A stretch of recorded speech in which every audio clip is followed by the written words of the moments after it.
Viral na naman ang girl group na BINI. Ito ay matapos silang makita sa airport sa Cebu. Ayan, as you can see naman sa video clip na to, todo takip sa kanilang pagkatao.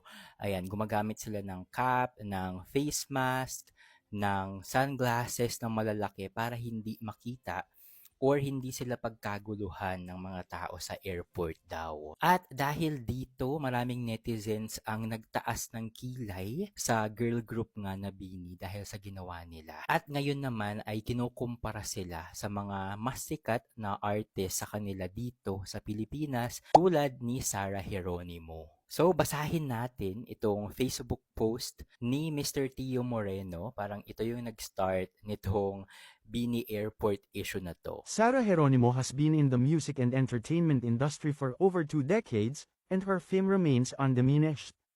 She can dance, sing, act, and model, showcasing her multi-talented and record-breaking abilities. Sarah continues to meet the expectations of her supporters and fans with rare humility.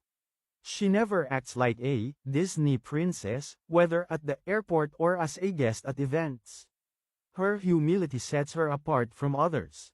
I hope Winnie will follow her example. And surprisingly, madaming netizens ang nag-a-agree dito nga sa Facebook post ni Tio Moreno. At nagsasabi pa sila na ang arte daw ng mga BINI members feeling sikat at meron pa sabi, yan daw ang difference, yan yung picture na yan ang difference ng sikat at feeling sikat. Ayan. At makikita nyo naman dito sa picture na yan, ayan, si Sarah Geronimo, kasama niya ang kanyang husband na si Matteo Guidicelli. Low-key lang sila, walang face mask, walang sunglasses na kasama. Compared daw dito, ayan, sa picture ng BINI members na talagang todo takip sa kanilang faces, ayan. At kung matatandaan nyo, last week lang din na issue din sila ng pambansang chismoso or marites dito sa Pilipinas na si Sian Gaza, ayan.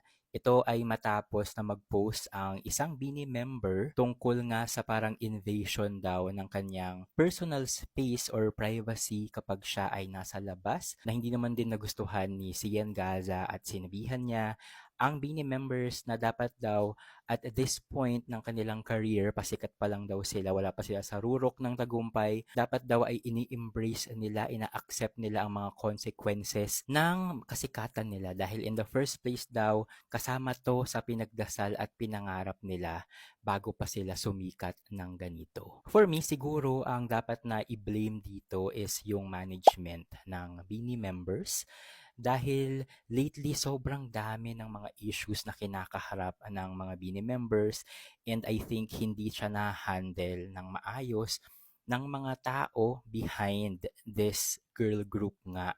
And I think sumusunod lang naman sila sa instructions ng mga big bosses nila na magganyan, magtakip ng mukha. Siguro for security din kasi 'di ba meron pa rin namang viruses na kumakalat-kalat. I think nag-iingat din sila sa mga sakit or mga viruses sa paligid dahil alam mo naman na sobrang hectic ng schedule nila at hindi nila afford na maghawaan ng sakit. So, wag natin silang i-hate dahil dito. At sana naman ay maging lesson to sa management ng BINI na ayus-ayusin naman ang pag-handle sa BINI dahil sobrang dami ng mga issues na hinaharap nila weekly na lang and possible na makaapekto to sa career nila ngayon pa na talagang pasikat na sila ng pasikat. Kayo ba? Anong masasabi nyo sa airport issue ng BINI? Agree ba kayo na sila ay nagfi-feeling sikat kahit hindi naman ganun kasikat? Or naniniwala ba kayo na sumusunod lang sila sa utos ng management at nag-iingat lang din sila sa mga sakit sa paligid